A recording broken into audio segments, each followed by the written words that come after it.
Welcome, Masterpiece Women. I'm Tina Raines, and I'm the founder and host of Masterpiece Women Podcast. And today we have Lisa May with Live the Life with us today. Welcome, welcome.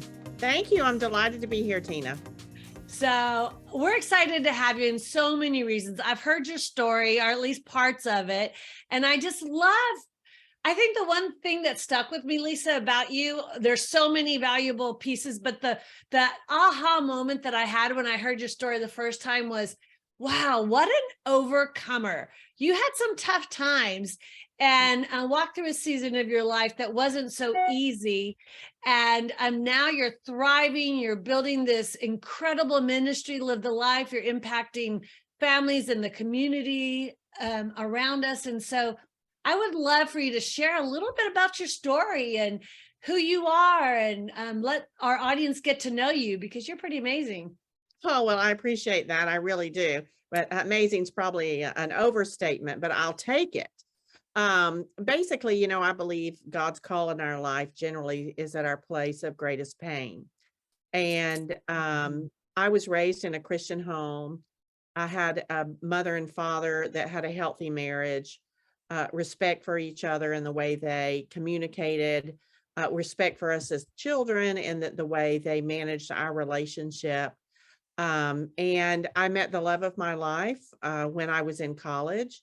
And we had a tumultuous relationship in 9 years. It took us 9 years to get it right enough to get married, and had 4 children.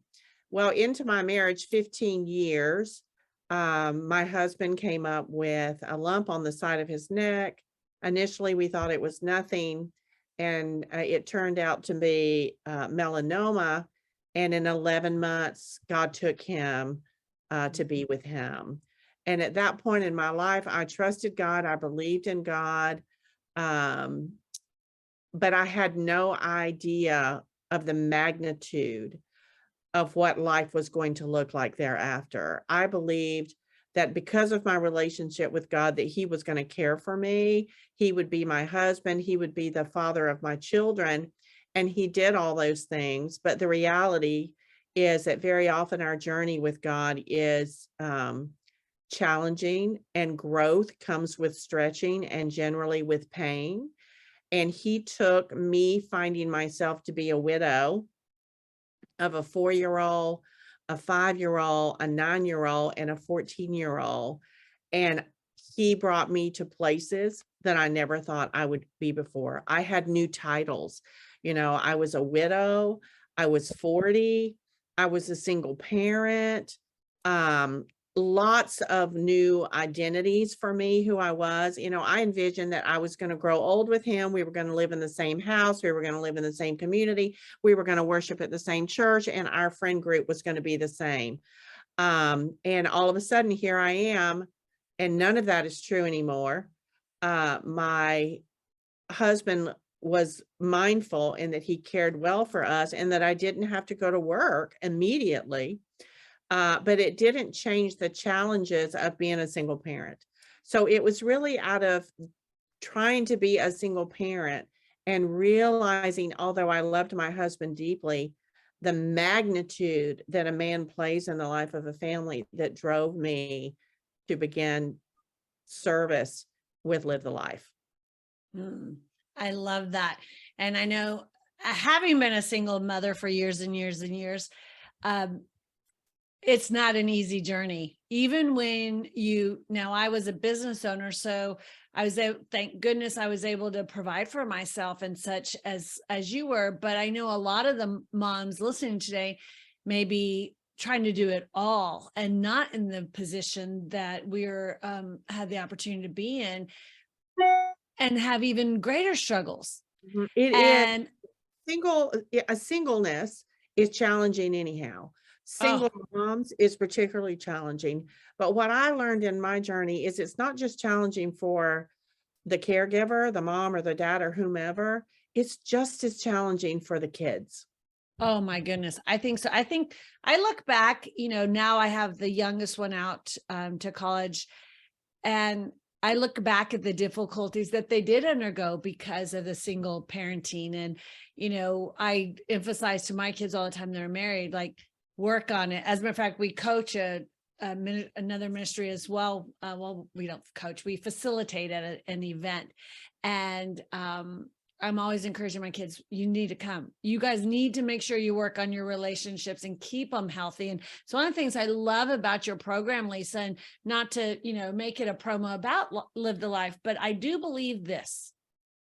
Everything in our lives, we have control over our reactions. We don't have control over our life, but we do have control over how we respond to the difficult pieces in our life, whether it's single parenting, relationships. And what I love about what you promote is some of the practical ways to change habits, because everything from getting healthy to building healthy relationships to building business goes back to our habits and goes back to our intentionality. Right. And so I would love for you to share a little bit about what you talk about in relationship to that and changing some of those habits so that we have more valuable relationships. Mm-hmm. Well, I believe relationships, everything rises and falls on them. I believe that our kids only do as well in school as they're doing privately. I think we as women only do as well in our professions as we're doing privately. The relationships really fuel everything else in our lives for good or bad. And that's why our relationship with Christ is paramount, that it is the foundation of everything. And then that bleeds into our personal relationships. So what I think has been missing, particularly in the culture we live today, is the application of, well, how do I do that? In the 40s and the 50s, many of us were in homes where it mirrored what a good, healthy relationship would look like. And then we could take that and it would move into our friendships, it would move into our workplace and whatnot. But now here we are, in the 22nd century. And basically what has happened is people no longer have that mirror. Most of us have been raised, at least 50% of us have been raised in homes where we don't have both mom and dad in the house anymore. And so we don't know what it looks like. So the practical application that we teach in all of our programming is the how do you develop a healthy relationship? And we really rest very heavily on communication skills. And when you talk about habits, it is a choice. It is a choice that I'm going to incorporate a particular communication skill into my daily life. One of the things that we teach to students in everything, every program that we provide, is the daily temperature reading. And it's basically, 7 touch points that you should have with people that you share life with on a daily basis, people that are significant within your life, whether that be your husband, your wife, your children, your best friend, your mom, your dad, whomever. But you have to be intentional, as you said. I can teach you all day long. I can coach you all day long. But if you don't make a choice that I'm going to incorporate this into my life, nothing changes. So one of the things we always teach people is nothing changes until something changes. And generally the thing that has to change is us. Amen. Well, and you think about this time of year, right? We're at the beginning of the year and everybody makes these, New Year's resolutions. I'm going to change this. I'm going to improve this. I'm going to improve my relationships. I'm going to get healthier. I'm going to do this. And then you look at the stats and the reality is the majority of people fail in their New Year's resolutions by, second or third week of the month. And Right. why? Because they're not intentional and they don't have accountability. And I do think that having the accountability factor, whether it's in a group, a small group at church, whether you're in a singles group, a married group, getting in community with people to hold you accountable, not just to rah and hey, this is great. Let's grow together. Let's do life together. Let's have fun together. That's all great. And it's good. And you should, but you have to have some accountability with each other. Okay. I want to be intentional. Will you hold me accountable? And the most growth happens when we're intentional and someone's really holding our feet to the fire. And I find that even in my coaching, oftentimes the only thing the individual I'm coaching really needs from me is someone just to hold them accountable every week. They have the intellect, they have the mindset, they have it all. But if someone's not holding them accountable, they just can't seem to do it. Now there's other people, different personalities. I'm not one of them. They're just, well, okay, give me the map and I'll take it and I'll do it, but I don't know. Where are you at on that, Lisa?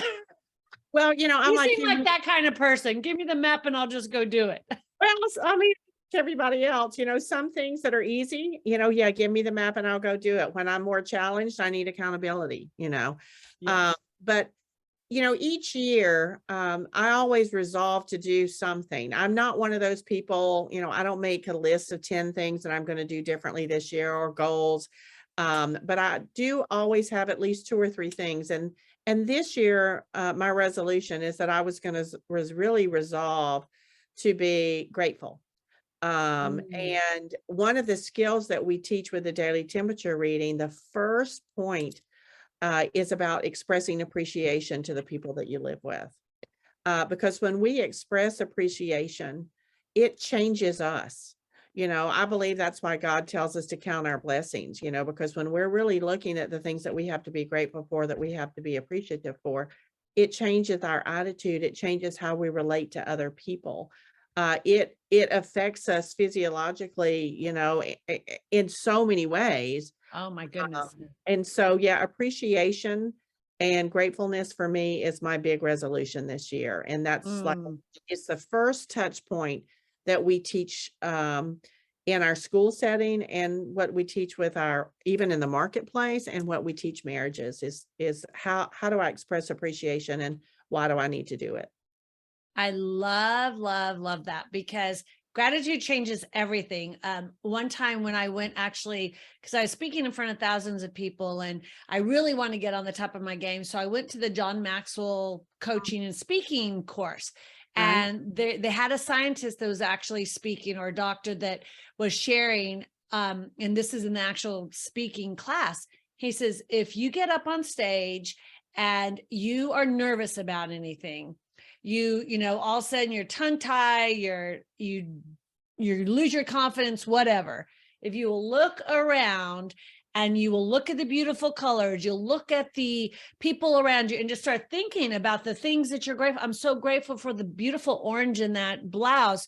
I'm grateful. He said, it's amazing in this, it's science. And when you think about how God created our bodies and our brains, they're fascinating.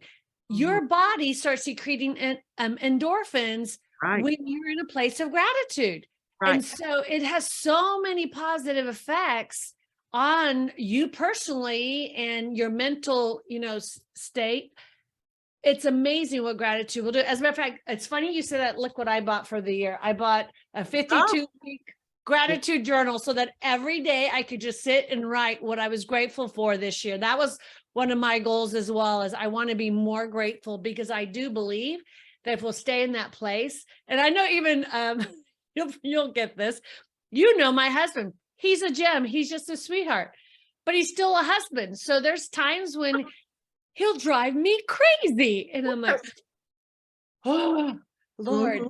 And now, instead of reacting to whatever it is he says that might be really dumb in my opinion, or maybe not as uplifting as I feel like it should have been, I'll sit there and I literally will go, okay, what am I grateful for him? And I will start counting the things in my mind of what I'm grateful for without reacting. And it's amazing how immediately, when I hold that thought captive, I hold my reaction captive, and I start focusing on gratitude. It's like the Holy Spirit just fills me up and I go, oh, okay, I don't have to react to you like I really was going to, because you're about to get a piece of your head cut off. That's right. Well, you're exactly right. And I love it when neuroscience catches up with the Bible. The Bible tells us what to do. And I look back and I think, Lord, you have given us these directives because you know how you've created us and you know how our body responds. And there was a recent study that documents that just 5 minutes a day of gratitude can really increase your dopamine and your serotonin levels Yeah. to the point that over 6 months time, it increases your well-being by 10%. That is the Love that. Listen, that is the same impact in terms of your well-being as someone doubling their income. Wow. I mean, That's amazing. it's amazing, it changes the blood flow to the hypothalamus. I mean, there's just wonderful things about expressing appreciation and gratitude, not just for us as individuals in a journal, which I'm all about, but to the people that we share life with. 100%, 100%. And when we do that, you're right, it changes our mindset. But even, you talk about the world and neuroscience, and you think about how the scripture says, like, even holding our thoughts captive for a moment. Mhm. So instead of reacting to things, holding those thoughts captive, he says, speak it as if it already were. So Exactly. when there's things that we may want in an individual, or hope for or dream of in them, or this greatness that we see in them, but maybe they don't see in themselves yet, speaking those words as if it were already being manifested, that the Bible says to do that. And Right. oftentimes people forget that, our words are so powerful and our Mhm. thoughts are so powerful. So gratitude and focusing, I love those stats. There's so many great statistics on gratitude, and it's so valuable. And Mhm. expressing that to people, you think about, and I was actually speaking to one of my daughters about my grandson a couple of days ago, and she was saying, Mom, sometimes he just makes these choices that I'm just baffled by. And I said the same thing. I said, well, what if you speak it as if he were already making those choices?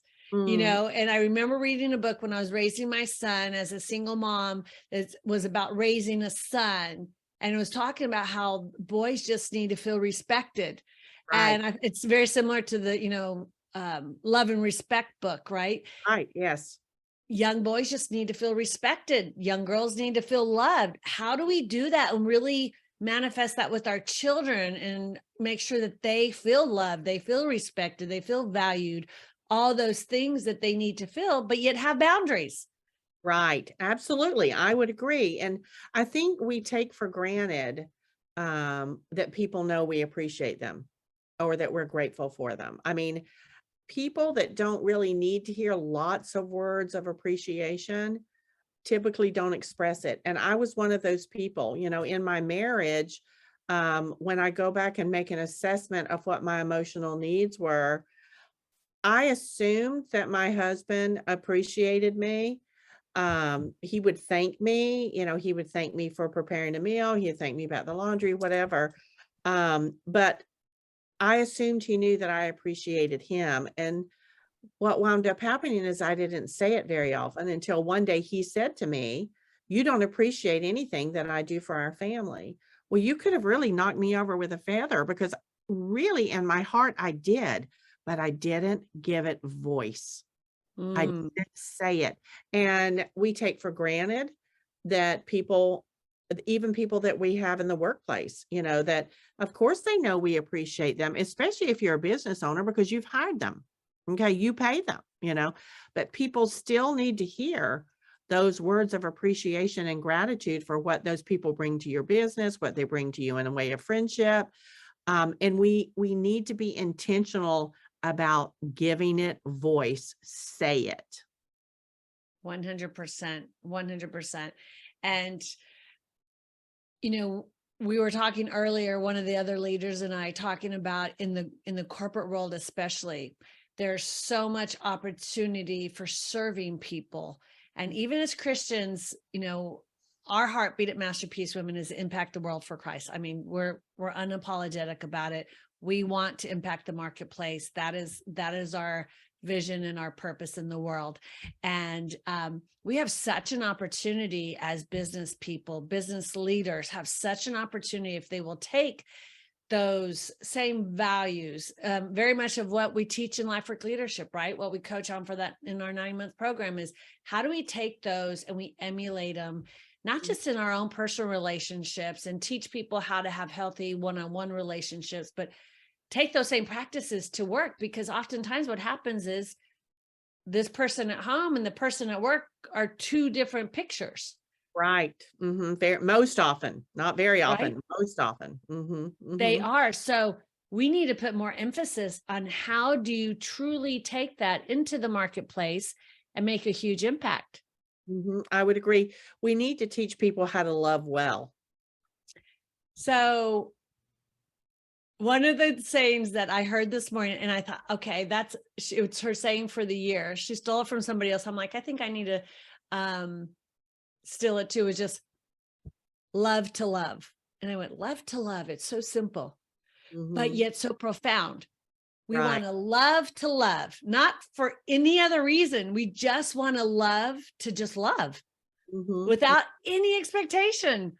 What Right. if we all just did that in the marketplace, right? And if you love people well, what are you going to do? You're going to show appreciation. You're going to have gratitude towards them. You're going to honor them. You're going to respect them. You're all those things, because we're loving just to love. Right. Exactly. And it has the capacity to change us as the individual, but the people that we're expressing it to. It can change their lives. We had a student several years ago where we used to do something where we would have other students write down 3 things that they appreciated about different people within their class, and they would fold it up and then they would give it. If they knew them well enough, they would give it to that person. Well, this one young man took that piece of paper and carried it around in his wallet, folded it up, put it in his wallet. And years later, he found himself to be in a dark, dark place to the point that he was really considering ending his life. And for whatever reason, I'm going to say it was the Holy Spirit, he went through his wallet and found that piece of paper with Oh, the 3 things that that person had to say about them that were positive, and he did not attempt suicide, and he credited it to those 3 statements that were written on a piece of paper years ago that he had always carried in his wallet, that someone wow. saw something appreciative about him, a goodness. And so we can't dismiss it as, oh, well, of course, you know that I appreciate you, or why should I have to tell you that? I hear that sometimes with couples, and my thoughts are, you need to say it because you love them so much. Mhm. Love them well because you love them so much. And another thing too that's always stayed with me is that, doing comes before being. You talk about being intentional. You know, what we choose to do, how we choose to respond, what we choose to give voice to, that changes us in of who we are today. So if I can focus on, Lisa, make sure you express genuine words of appreciation. I don't mean to use it as a tool for manipulation, but a Right. genuine word of appreciation, and be mindful to give that voice, to say that to that person. It can change everything. We don't know what the people that we share life with, especially in the workplace, we don't know what's going on necessarily in their homes. And the bigger the business is, the less we know about them because we don't interact with them. But it has the ability to completely change us socially, emotionally, physically, psychologically. And God calls us to do it. As you said, he calls us to do it. And I believe this is why. I believe so too. Well, it's interesting because, forgiveness is a big piece of loving people well too. And oftentimes it's our closest relationships that we struggle to forgive. And obviously, it's a key component of a healthy relationship is to choose to forgive. And one of the exercises that I love to do, and a lot of different programs do it different ways, but I love the opportunity of, yes, you can write out what you're angry at someone for and tear it up, give it to them, whatever. There's different ways people do that, but I love the opposite. I love when someone's wronged you, if you'll write out all the things that you're thankful that they've done for you, the good things about them. And it's interesting when you watch the transformation in your mind when you are shifting and having that mind shift of, I'm not going to focus on what they do wrong. I'm going to focus on what they've done right. Right. suddenly forgiveness is so much easier Mhm. because you can find good in anyone, but if you're focused on just the bad, that's all you're going to see. That's right, Because it's because like you put on these blinders. It's like a bad blinder, all you see is the bad, the bad, the bad about him because it's like, and I think it's a ploy of the enemy because we just allow that thought to captivate us constantly. And well, it is from the enemy. I believe that he uses, hurts, wounds, wrongs, to keep us from our best life. He wants us to focus on that. He wants us to hold on to that. But the more that our brain sees the positives, the more it looks for the positive. amen. It's just like when you say, if you're writing it out and you're having to think about all those positive things about that person, you know, we what we focus on grows, Right. you That know? becomes our habit. Becomes Right. our Exactly. habit of gratitude. That should be our goal for the year. Habit of gratitude. Let's make Exactly. being grateful our best habit yet. And it really causes us to be less self-centered and more others centered. Yeah, absolutely. Never forget when I was going through my divorce, I was at one of the worst moments in my life. It was awful. And I was just at a really dark place. And it was at that point that God uses it all, though. I rededicated my life completely to the Lord. But prior to that, it was really, I think a more superficial relationship with God. And even though I'd been a Christian since I was a kid, suddenly there was this intimacy with the Lord that I'd never experienced before. And one of the pastors said to me, because I was just, sitting there just telling him all the things going on, from the finances to the humiliation publicly, all these things.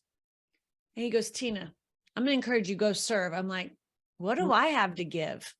Right, right. Literally in my mind thinking, what do I have to give right now? I'm a mess. I'm falling apart. My life is falling apart. I'm going to lose all I could think of was poor me, poor me, poor me in that moment, that victim.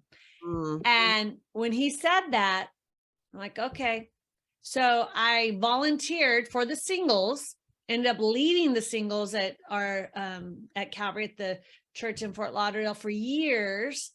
And wow, was there a healing that came over me, because suddenly, just like exactly what you said, Lisa, when you get your mind off of yourself and onto others, suddenly things don't seem so bad for you either. Right. So it's just so amazing when we can just quit thinking about us. And even, I think victimization is something that so many of us get stuck in when we get hurt, Mhm. and we feel sorry for ourselves. And even in our marriages and different things, oh, well, I can't believe he doesn't do that for me, or, and we get so caught up in me, me, me, me, me. And if we'll just shift that, just like you described with that gratitude, then wow, all of a sudden it's so impactful. We see life in totally different perspective. Like the old song used to be, the rose colored glasses. Right, It yeah. changes. Absolutely. Well, we're really, uh, focused on giving people practical steps to accomplish the things that we're trying to teach them to do. And, like I would like to encourage the listeners to make sure this year that they should really consider setting aside a couple minutes a day, and doing a gratitude or appreciation journal. Write it down on a daily basis, because you have to go back and think about it. Another thing I always encourage people to do is express one word of appreciation to the people that you share life with on a daily basis. Even if it's something to the point of, um, maybe you're at odds with your spouse, but maybe he's a great dad. Maybe you can say, I appreciate the fact that you're a good dad. Um, I believe that it changes, the temperature of relationships. Our kids need to hear, what's good about them. Most of our kids, especially as they get to be teens, they don't hear good things about them. They're totally focused on all the negative things. Social media, they're looking at other people's social media and they think, well, she's beautiful and he's handsome and they travel and they have this and I don't have that. And, they don't hear the good things.